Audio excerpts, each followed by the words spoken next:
दिव्येंद्र जी, हाँ जी। ट्रेलर को जैसे कि हम लाइव ट्रेलर देख रहे हैं कि ट्रेलर की एडिटिंग बहुत अच्छी हुई है, बहुत ही अच्छा रिस्पॉन्स मिल रहा है, तो बताइए कि किस तरह से यार खुश हैं, बहुत खुश हैं हम लोग, क्योंकि ये फिल्म बड़ी मज़ेदार फिल्म है, जिसके अंदर हमने एक गंभीर सी बात बड़े एक हंसी मजाक के तरीके से कही है ताकि लोगों को ज़्यादा भारी ना लगे। तो अच्छा लगता है जब मेहनत करते हैं साथ मिलके, कुछ बनाते हुए बड़ा मज़ा आया। वो एनर्जी अब लोगों तक जारी है, तो अच्छी अच्छी बात। ये नए नाना जी से मिलके हम्म। इन्हें कैसा लगा आपको? मेरी तो आंखें भर आई। भराई बिल्कुल। बिल्कुल बिल्कुल, हमने सुना कि आपने इनको थाईलैंड की सैर कराई। हाँ जी, बिल्कुल कराई। तो बताइए मुझे किस लगता है तरह। हर एक इंसान का फ़र्ज़ बनता है अपने नाना जी को थाईलैंड की सैर कराना। वाह, ग्रेट। अब बताइए कि कैसा रहा एक्सपीरियंस विथ दिव्येंदु जी के साथ में, पहले तो ये जानना चाहिए। हाँ, तो जब जब मंगेश अडावले जो हमारे डायरेक्टर हैं, उन्होंने जब ये स्क्रिप्ट नरेशन किया मेरे साथ, मुझे कहानी सुनाई, और उसके साथ साथ उसी दौरान मुझे मालूम चला कि दिव्येंदु ये वाला, मुझे ये पार्ट बहुत, संतुलन का पार्ट जो है मुझे बहुत ही रोमांचक लगा था। मैंने ये करना चाहता था मैं, लेकिन उसके लिए मंगेश ने बोला कि आप इससे थोड़ा सा 20 साल 30 साल बड़े हो गए हैं इसके, तो वो मुझे पार्ट नहीं दे पाएंगे, और आत्माराम मुझे करना होगा। और मुझे दिव्येंदु का काम मैं लगातार देख रहा हूँ शुरू से ही, इनका काम, तो मुझे बड़ा होता है ना कि आप अपने आसपास वेट करते हैं कि इस एक्टर के साथ कब काम करने का मौका मिलेगा, या इनके साथ जुगलबंदी होगी तो कैसा होगा। तो दिव्येंदु के साथ काम करना मेरे विश लिस्ट में था, और इसके अंदर ये फलीभूत हो गया, और अच्छा कोलैबोरेशन हुआ है। बहुत ही बढ़िया स्क्रिप्ट। क्या है कि फाइनली स्क्रिप्ट अगर अच्छी होती है, मटेरियल अगर अच्छा है, और माहौल अच्छा है, डायरेक्टर संजीदा हैं, तो फिर काम करने में मज़ा आ जाता है। और हम लोगों ने, मुझे लगता है कि एक अच्छी फिल्म बनाई है, जैसी आजकल दर्शक देखना चाहते हैं, अलग हटकर, फॉर्मूला से अलग फिल्म, अलग किस्म की कहानी। और 11 नवंबर को थिएटर में जाकर अगर लोग देखें उसको और हमें थोड़ा सा शाबाशी दें, तो मंगेश इस तरह की और फिल्म बना पाएंगे, रिलायंस और विंडो सीट फिल्म्स इसको और इस तरह की और कहानियां कह पाएंगे। बिल्कुल बिल्कुल शाबाशी मिलेगी जब इस तरह से लाइव कमेंट आता है कि आपकी इस लिस्ट में थे एंड अब आपके साथ में काम करने का मौका मिल रहा था। कितना ब्लेस्ड मोमेंट होगा। अरे बहुत ज़्यादा, आई मीन इससे ज़्यादा बड़ी बात नहीं हो सकती। गजराज, मैं जीजे बोलता हूँ इनको। सो जीजे, आई मीन बहुत कोलैबोरेटिव आदमी है। और जब मुझे पता चला था कि ये फिल्म जब बन रही है, जब कहानी पता चला कि जीजे पार्ट प्ले कर रहे हैं, I was like done, this is the perfect casting. और आप यही चाहते हैं कि जब कोई एक अच्छी लिखी हुई स्क्रिप्ट है, उसमें अगर बढ़िया बेहतरीन एक्टर्स आ जाएंगे तो और मज़ा आता है रंग जमाने का। तो जब जीजे का नाम आया तो I was like yes, I mean it was a no brainer for me definitely, कि मतलब अब तो मज़ा ही आ जाएगा, मतलब सोने पे सुहागा वाली बात है। बिल्कुल। और एक नया नाम आपको मिल गया। मैं कब से ये कंफ्यूज हूँ कि किस नाम से बुलाऊं आपको, गजराज जी, नाना जी, जीजे। जीजे, पर ये जीजा जी वाला जीजे नहीं है।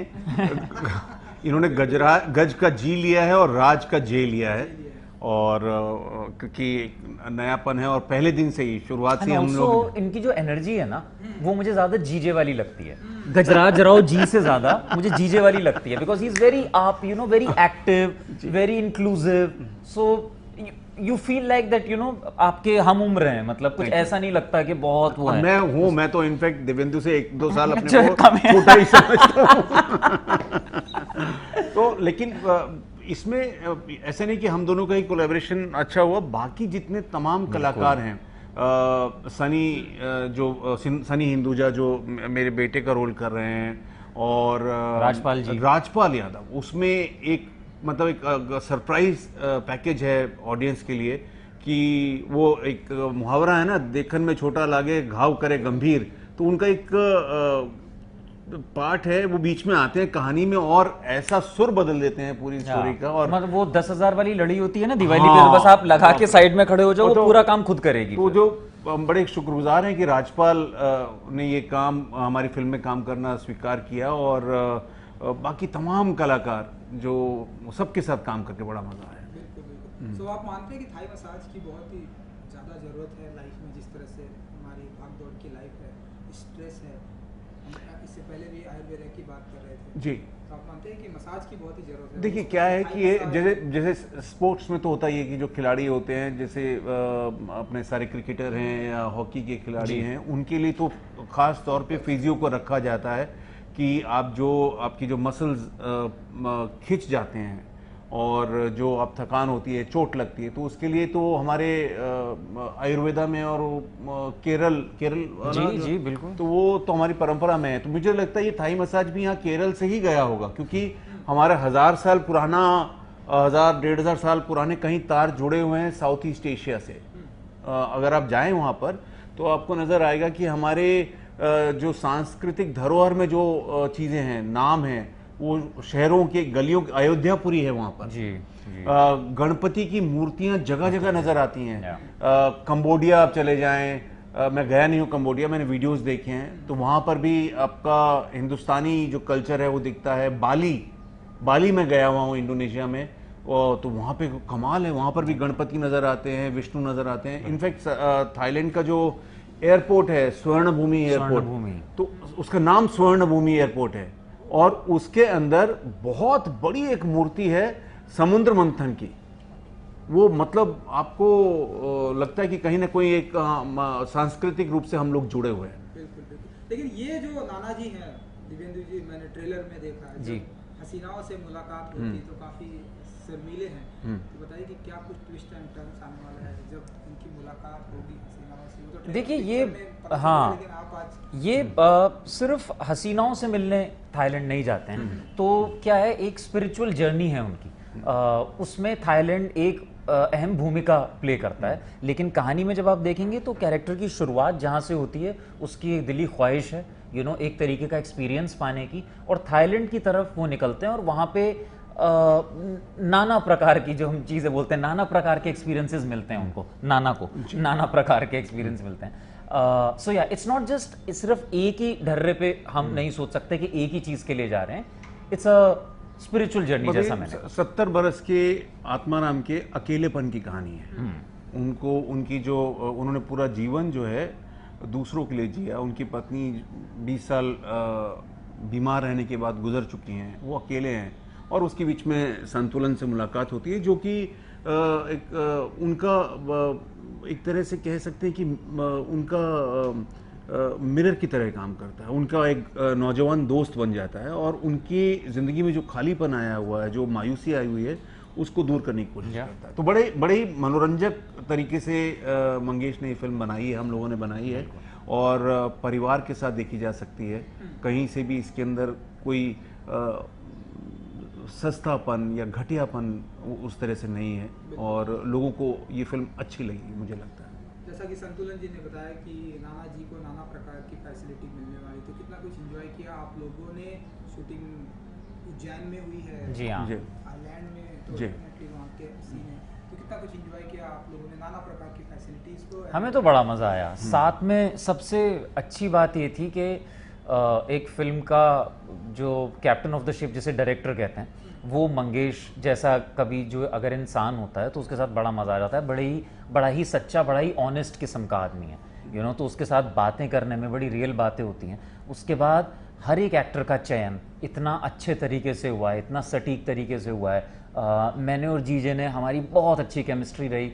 I mean from day one, I think reading से ही शायद वो इतना बढ़िया सुर जम गया था कि वो काम करने में बहुत ईज आता था, और कुछ ना कुछ सीन में छुटपुट जोड़ के चीज़ें आगे बढ़ती रहती थी। एमपी में जहाँ पे हमने, जब उज्जैन में हमने शूट किया, तो वहाँ के जो लोकल एक्टर्स हैं वो भी बड़े बढ़िया हैं। तो एमपी का थिएटर सर्किट जो है वो बहुत अच्छा है। मैंने पहले भी एक मेरे देश की धरती करके फिल्म है वो करी, और वहाँ पे भी मुझे जीजे उस टाइम था, तो आई रियलाइज कि एमपी में बहुत अच्छा थिएटर होता है, and they are very good artist there. तो वो करने में बड़ा मज़ा आया था। महाकाल की नगरी है, तो वहाँ पे एक ब्लेसिंग, एक स्पिरिचुअल जो चीज़ होती है आपके आसपास, आप महसूस कर सकते हैं उसको।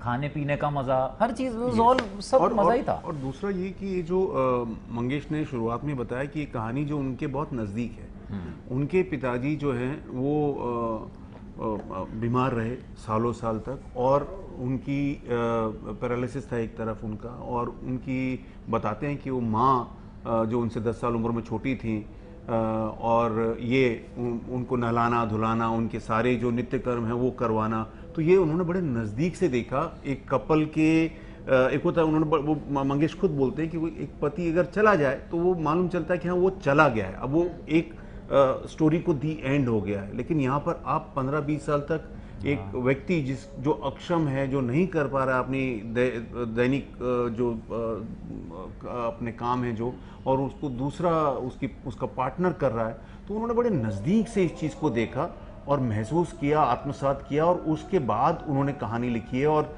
उनका कहना है कि क्योंकि अगर बहुत गंभीर और नीरस तरीके से कहानी कही जाएगी तो लोग शायद उसको पसंद ना करें, तो उन्होंने उसको थोड़ा सा शुगर कोटिंग किया, थोड़ा पारिवारिक माहौल दिखाया, थोड़ा सा नटखट जो कैरेक्टर है दिव्येंदु का उसमें उसको लेकर आए। तो मुझे लगता है कि ये उस तरह से दर्शकों को के दिल को जरूर छुएगी। और कॉमेडी जो है ना इस फिल्म की, वो देख के इतना मजा आएगा आपको, क्योंकि कुछ ओल्ड स्कूल जैसी फिल्में होती थी ना हमारी, ऋषिदा की फिल्में, बासु चटर्जी की फिल्में, वो कुछ याद आएगा। हमारी comedy in your face comedy नहीं है, लेकिन गुलगुली करेगी आपको कहीं ना कहीं अंदर। तो वो एक बड़ी वो जो सुर है कॉमेडी का, वो बड़े टाइम बाद शायद किसी ने इतना प्यारे तरीके से, मतलब ऐसा नहीं कि हर जगह पे चुटकुले बोले जा रहे हैं, सिचुएशन जो इतनी फनी बन के निकल कर आई है वो बड़ा मनोरंजक।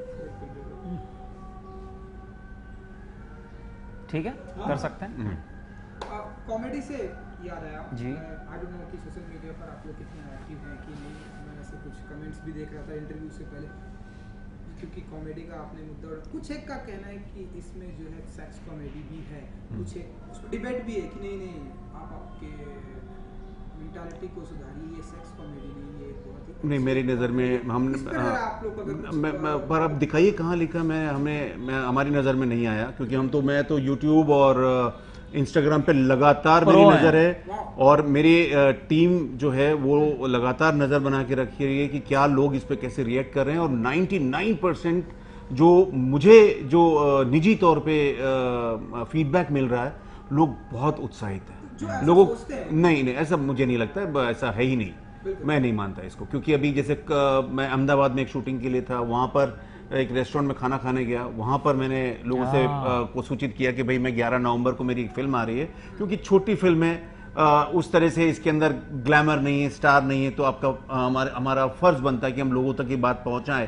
तो जिन भी लोगों से मैंने बात की, ज्यादातर लोगों ने बोला कि अरे आप लोग ये बड़ी अलग और अनूठी कहानी लेकर आ रहे हैं, और हम लोग इसको जरूर थिएटर में देखने जाएंगे। तो मुझे लगता है कि ऑडियंस आज की बड़ी परिपक्व है, और ये जो आप कह रहे हैं शायद एक आध कोई एलिमेंट होगा, तो बेस्ट और ये वो लोग ना करी जाए। हाँ, तो ये सर मुझे लगता है, और ये वो लोग होते हैं जिनके जो हैंडल का नाम होता है जोरो 5012 और जिसके ऊपर कुछ और तस्वीर होती है, ये एक अलग किस्म की दुनिया है, उसमें मुझे कोई टिप्पणी नहीं करनी है, मैं नहीं चाहता। हम लोग बड़े उत्साहित हैं, और बहुत अभी परसों ही मेरे एक फैमिली से मुलाकात हुई, अगेन एक रेस्टोरेंट में था मुंबई में, और उनको वो मजामा के बारे में बात की उन्होंने, और बधाइयों के बारे में बात की, और बोले अरे आप बहुत अच्छी फिल्में बनाते हैं। और ऐसा फीडबैक मिलता है दिव्येंदु कि ऐसा लगता है कि हमारे बीच से कोई जाके सिनेमा में काम कर रहा है। तो मैंने उनको बोला कि सर हम एक ऐसी, उसमें वो 65 साल के एक सज्जन थे, उनको मैंने बताया कि एक फिल्म आ रही है थाई मसाज, जो एक 70 बरस के एक आदमी की कहानी है, और वो थाईलैंड जाता। अरे क्या बात है, जरूर देखने जाएंगे हम लोग।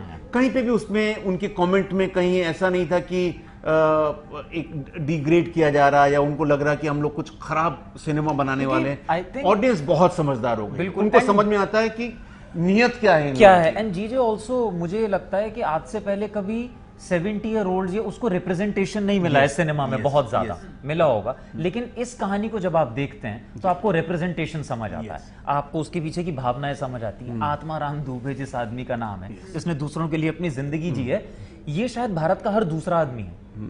पूरी जिंदगी काम करता है, बच्चों को पढ़ाता लिखाता है, शादी करता है, अपने बारे में कभी सोचता नहीं है। एक ऐसे इंसान की कहानी है जिसकी जब उसने सारी चीजें पूरी कर ली, उसकी कुछ मासूम सी इच्छाएं सिर्फ उसके बारे में।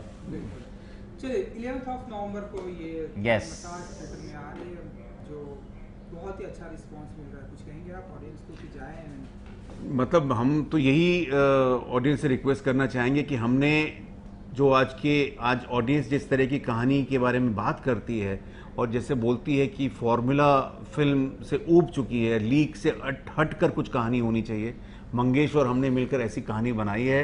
और आप जाएं, हमें एक मौका दें और ऑडिटोरियम में जाएं, थिएटर में जाके देखें, और अगर आपको अच्छी लगे तो उसका विस्तार करें, इस बात का लोगों से कहें, और नहीं लगी तब भी हमें बताएं ताकि हम लोग अपनी जो कमियां हैं उसको बेहतर बना सकें हम लोग। बिल्कुल बिल्कुल। बट जाइए प्लीज, जरूर जाइए, परिवार के साथ जाइए, बहुत मजा आएगा। बड़ी मजे की कॉमेडी है, सब स्ट्रेस भूल जाओगे लाइफ का, और इंडिया में बैठे बैठे थाईलैंड भी घूम लेंगे आप। तो प्लीज 11 नवंबर को जाइए। Thank you. Thank you.